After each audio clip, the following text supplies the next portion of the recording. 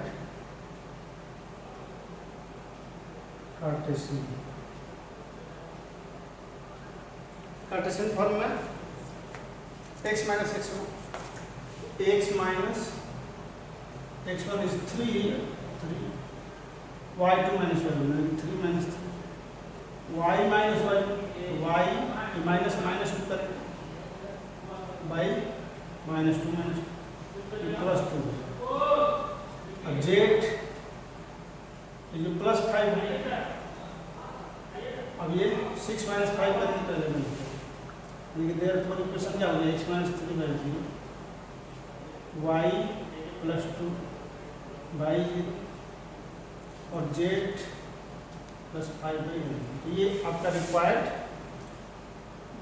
Cartesian equation of the line which passes through the two बिंदु। Question number 10, find the angle between the following pairs of lines. इसमें दो lines दिया हुआ है, first में r equal to 2i minus 5j plus k plus lambda into 3i plus 2j plus 6k and r equal to 7i minus 6k plus mu into i plus 2j plus 2k। तो जब हम equation लिखते हैं r equal to a plus lambda और ये line जो है b के ही पैरेलल होता है। अब इसमें दो इक्वेशन है, तो ऐसे b1 और b2 ले लेंगे, a1 फिर a2 r equal to a2 plus lambda, दोनों में अब b1 और b2 के बीच का जो एंगल होगा वही एंगल बिटवीन द लाइन हो जाएगा, क्योंकि दोनों लाइन, ये लाइन b1 के पैरेलल है, b1 ये होगा r equal to a plus lambda b, ऐसे होता है r equal to a plus mu b है। तो ये b1 और b2 यहाँ ले लीजिए, b1 is here 3i plus 2j minus 6k and b2 i plus 2j plus 2k। अब दो वेक्टर्स है यहाँ, दोनों के बीच का एंगल जो होता है cos थीटा डॉट प्रोडक्ट में b1 dot b2 by mod b1 mod b2, ऐसे आपको एंगल बिटवीन टू लाइंस में दिखाया गया है। तो मॉड b1 मॉड b2 करेंगे तो a1 into b1 b2 c1 c2 होता है, ये ध्यान में है हमें, यानी केवल दोनों के कोफिशिएंट को जो मल्टीप्लाई करके जोड़ते जाते हैं, i का j का k का। तो a1 इंटू यहाँ 1 है, 1 इंटू 3 हो गया, 2 2 जा 4, फिर 6 2 जा 12 हो जाएगा, मॉड b1 तो under root b1 is here 3i 3 का स्क्वायर प्लस 2 का स्क्वायर प्लस 6 का स्क्वायर, मॉड b2 तो b2 में 1 square plus 2 square plus 2 square. ये हो गया हम लोगों का 4 3 7 2 9 19 बाई ये 6 6 36 और 4 कितना हो जाएगा 40 40 और 9 49 का रूट 7 हो जाएगा, समझ गए। और ये हो गया 2 स्क्वायर 4 4 और 8 8 और 1 9 9 का स्क्वायर रूट 3 हो जाएगा, यानी कि 19 बाई 21 हुआ, 3 है। तो theta equal to cos inverse 19 by 21, ये angle between the two lines, ये पहला। सेकंड में भी क्या है, ये इक्वेशन दिया हुआ है 3i plus j minus 2 plus lambda into i minus j minus 2।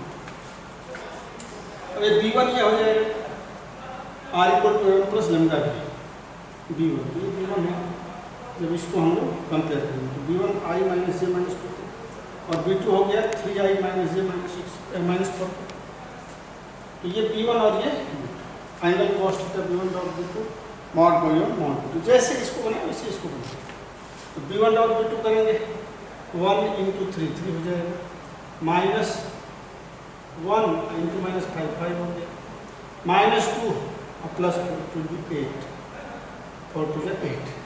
अब mod b1 1 square plus minus 1 का स्क्वायर प्लस माइनस 2 का स्क्वायर,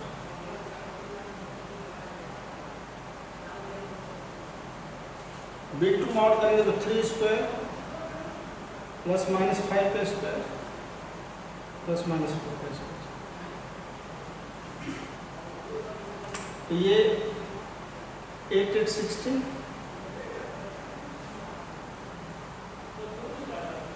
अब अंडर रूट ये 1 और 1 2 और 4 रूट 16 हो गया, ये रूट 6 हो गया, 1 1 2 और 2 4, ये हो गया आपका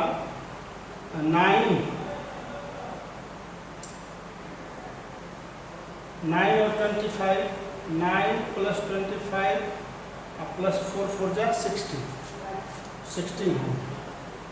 ये 6 5 11 और 9 20 और 2 2 4 1 5 2 1 3 ही होगा, 1 4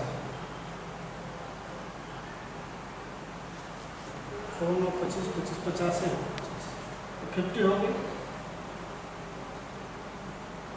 ये आपका 16 बाई 5, ये 25 का 5 हो जाएगा, रूट 2 2 इंटू 2 इंटू 3 6 का, यानी कि 16 बाई 10 रूट 3 हो जाएगा। तो theta equal to cos theta कितना होता है, cos theta equal to 16 by 10 root 3, तो theta equal to cos inverse